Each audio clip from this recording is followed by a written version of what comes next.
তখন তো আমরা আমাদের দোষ দিবেন কেন প্রধান উপদেষ্টা এগুলো সামারিটা হলো আপনাদের যাতে বয়স রিল্যাক্স করে আপনাদের একটা বিশেষ বিভূতি দিতে পারি। বিশেষ হ্যাঁ বলো একটা কথা আছে। বলো। এখন আপনি বয়স তো শিথিল করেন 35 আছে বর্তমান 36 বছর। এটা কার বয়স? আমি যেদিন পরীক্ষা দিয়েছিলাম বয়স সেদিন কত ছিল? রাইট।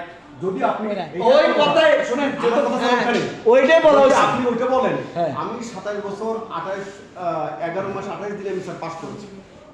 তাহলে স্যার আরে বাবা আপনার কথা না শুনে কথা আমরা ওইখানে বলছি যেদিন উনি পরীক্ষায় অংশগ্রহণ করছেন, কারণ আমরা যেহেতু পরীক্ষার বিবৃতি কথা লিখি নাই, আমরা বলছি 35 যেহেতু এটা একটা কোর্টে বলে ফেলছে, এটা তো আপিল বিভাগের রায়, রিভিউর রায়, এটা তো আমরা পাল্টাতে পারবো না। যে কাজটা করা যেতে পারে তাদের ক্ষেত্রে 35ও ঠিক থাকলো, সার্টিফিকেট 3ও ঠিক থাকলো, সেটা কোথায় যাবে? যেদিন তিনি পরীক্ষা দিচ্ছেন সেদিন যদি তার ভাই আমাদের এই কপিটা কি আপনার আছে, ইয়ার কপিটা আনেন নাই, তারপর আমি বলছি একটা কপি নিয়ে এসে আচ্ছা তাহলে আমি পড়ে উঠবো। তখন বলছি যেদিন আপনি পরীক্ষা দিচ্ছেন সেই দিন যদি আপনার বয়স 35 থাকে তাহলে মানে পরীক্ষা দিতে পারবেন, অংশগ্রহণ করতে পারবেন। এখন আমরা আমাদেরকে আবার বলা হয়েছে তাহলে এরা তো লাখ লাখ সার্টিফিকেট দিয়েছে না স্যার, আমাদের কাছে এস্টিমেট আছে 1000-10,000 এত আচ্ছা ধরে নিলাম 10,000। শোনেন আমি যখন এই দুই স্যারেও বলছে তার লাস্ট টাইম এর মধ্যে সবচেয়ে শুরু করবো আমি একজন হলো এডিশন চাকরি আরও এডিশন সাথে আমি এলাম জয়েন্ট সেক্রেটারি। আমি বলছি স্যার একটা কথা আপনাদের পক্ষে বলছি, এটা আছে রেকর্ড করে নেই, সমস্যা আছে। বলছি স্যার এরা কেন বলছে যে কত হলে তো তারা তো কমিটি ফেস করছে, তারা কেন চাকরি তো তাদের দায়ী, আমরা দায়ী। আমি বলছি স্যার আমি এই কথা বলা উচিত ছিল না আমার। আমি বলছি দেখেন স্যার সরকার অন্য একটা সরকার ছিল, ধরেন স্যার এরা যে আমার শিবির করতে এসেছিল তাদের এলাকার তাদের সিনে নিয়োগ হয়নি, এই কথা তো আমার বলার দরকার নেই আছে, কিন্তু আমি চাইছি যে পসিবিলি আসে। কারণ আমার 60,000 পদ খালি আমরা 10,000, আমার কাছে যে একটা হিসাব দিচ্ছে 10,000, আমি চিন্তা করছি একটা বিশেষ বিজ্ঞপ্তি দিব, সব চাকরি হয়ে যাবো, আপনারাও মুক্তি পেলেন, এই এনটিএসসি মুক্তি পাবে। সেটার জন্য সেটা তো মানে এটা তো প্রধান উপদেষ্টা, আমি আমরা সকালে ডাকছিলি এই কারণে যে আপনারা আন্দোলন করেন যাতে সরকারের কাজ, কারণ এই তথ্যগুলো তো প্রধান উপদেষ্টা যাচ্ছে না গোয়েন্দা কাজে, যে কী হয়েছে এনটিএসসি অফিসের সামনে একটা বিরাট গোলযোগ হচ্ছে, কেন হচ্ছে এই জন্য। তখন গোয়েন্দারা রিপোর্ট দিয়ে তখন বললো স্যার এটা তো আপনার কাছে আছে। আমি এই জন্য সকালে আমরা ডাকছি যাতে আপনাদের পজিটিভ বলা ভাই আপনারা বসেন আন্দোলন করেন প্রতিদিন করেন, আমি একটু যাতে এটা সব সৃষ্টি হয়। কিন্তু আমাদের ভাঙচুর করেন না আমরা একটা ভাঙচুর করছি। এবার বলেন আমরা 12 তারিখে এসে 7 দিনের একটা আপনারা যথাযথ ব্যবস্থা নেন। এটা তো গেছে, এটা তো করার মতো গেল। কথাটা শেষ করি। যথাযথ ব্যবস্থা নেন, আপনারা যদি আমাদের নিয়োগ দেন, যেহেতু আমাদের বয়স যখন আমরা পরীক্ষাতে উত্তীর্ণ হয়েছি তখন বয়স ছিল না, যেটা আপনি বললেন, মানে বয়সটা সীমার মধ্যে ছিল, তো ওই হিসাবে নিয়োগ দেওয়া সম্ভব। এভাবে ব্যবস্থা করা উচিত তো আমার কি করার আছে?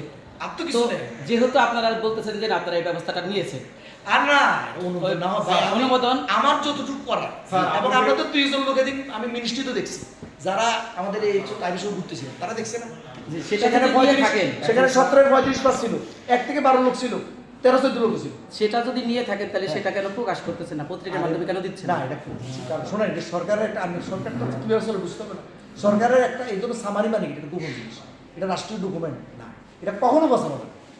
কারণ প্রধান উপদেষ্টা শুধু লিখে দিবে অনুমোদন দেওয়া হবে, আমাদের এই মন্ত্রণালয়টা জিও জারি করে দিবে যে কিন্তু আমি তো তথ্য জানি যে যতটুকু আপনারা বয়স কিছু বাড়াচ্ছেন, যেমন 36-35 এরকম। না না এটা সেই আমি তথ্যটা তো আপনাদের ক্লিয়ার করতে হবে। শুনেন আমি 3 বার হজ করেছি, এই মুখে আমি 10 বার হাজার হাজার চুমা দিছি, আপনাকে মিথ্যা কথা বলতেছি আমি? প্রথমেই তো বললেন আপনি দায়িত্বশীলের মধ্যে নাই, এখন আরে তো বাবা, জয়েন্ট ওইখানে সেক্রেটারি। বুঝতেছিলাম আমি এই কাজ আমার কাজ না, আমি এরা তো চেয়ারম্যান যদি দায়িত্ব নেয় আমাদের চেয়ারম্যান তো ভাই বদলি হয়ে গেছেন তো ভাই, কি বলছেন বদলাম, চেয়ারম্যান তো বদলি হয়ে গেছে, কালকে আমরা সার্চ দিতেছি আমি নিয়ে নিই, আমি কিছু না স্যার, আমি আমাকে যতক্ষণ অর্ডার না করবে স্যার এখন সামারি কি আপনি যেটা বলতে চাচ্ছেন কি বিশেষ গণবিজ্ঞপ্তি দিবেন আমাদের?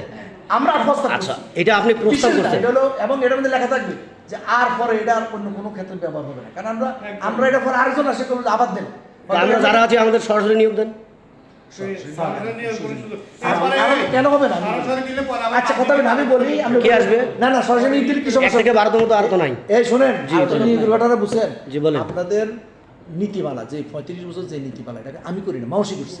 যেমন আজকে এই যে পঞ্চকর্মী নিয়োগ দিলাম, প্রত্যেকটা ছেলে আমার কাছে মানে 1002 ফোন আসছে, কেন যে স্যার গেলে কি করে কোনো ফাত্তাই দেয় না। আমি কই তোমার তো আমার কাগজ আছে, কয় না স্যার আমার কাছে এই কাগজ চাই, ওই কাগজ চাই, ওই কাগজ চাই। আমি কই এবার বুঝুক তারা, আপনি যখন আমার এখান থেকে সুপারিশ নিয়ে যাবেন কব ভাই তোমার তো নীতিমালা মধ্যে 35 আছে, তোমার তো দেখতেছি 39, তুমি তোমার কে নিয়ে ফেলে দিব, তখন কোথায় দৌড়াবেন? আপনি একা যাই একটা স্কুলের বা কলেজের কমিটিতে ফেস করতে পারবেন। এই জন্য আপনার এটা কাবার থাকতে হবে, আপনাকে মন্ত্রণালয়ের অর্ডারটা যদি না থাকে আমি এমপিও না। এবার এমপিও কী করে ওরা জানে, ওরা যায় মিটিং, এমপিও মিটিং আমাদের লোকেরা জোর করে করায়, না আমরা সুপারিশ কিছু করেন, আপনি কি জিনিস এত সরল না? আচ্ছা, আর একটু যদি আরো আমার একটু অফিস হইতো যে ঠিক আছে এখানে নিয়োগ, এখানে বেতন, এখানে চাকরি, বলেন। সেটা হলো জাতীয় যে সংসদ অধিবেশনে সাবেক শিক্ষামন্ত্রী বললেন যে এবছরে ৯৯,০০০ নিয়োগ দেওয়া হয়েছে, কিন্তু আপনারা বাস্তবিকভাবে নিয়োগ দিয়েছেন ২১-এ। এটা সঠিক। না, উনি কেন এই কথাটা এটা বললেন? উনি সঠিক। সংসদে কেন বললেন? এটাই তাহলে এই এখন- অদৃশ্যমান নিয়োগ তাহলে আপনাদের সাথে আপনাদের সংসদে টোটাল শোনেন, বলে দিয়েছেন। আমরা টোটাল দিস না, আমরা তো এই দিয়েছি। Total 1 lakh plus. গত 6 মাসে বলছে, গত 6 মাসে 99,000 এই- এই, এটা রাজনৈতিক কথা।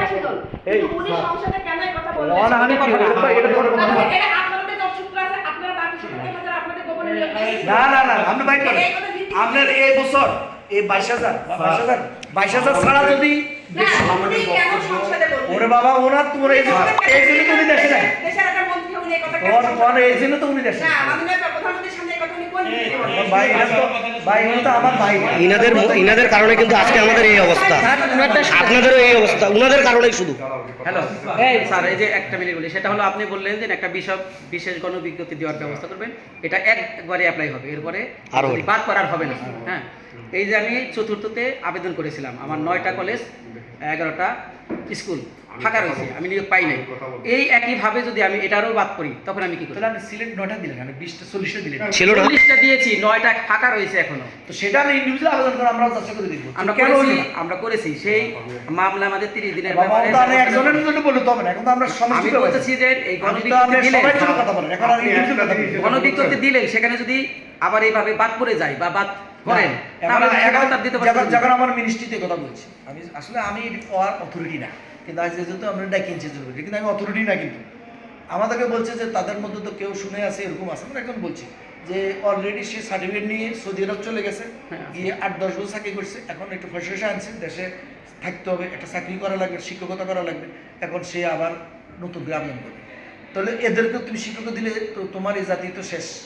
তখন আমরা বলছি স্যার আমরা যেহেতু ওদের পাইবেনই নেই,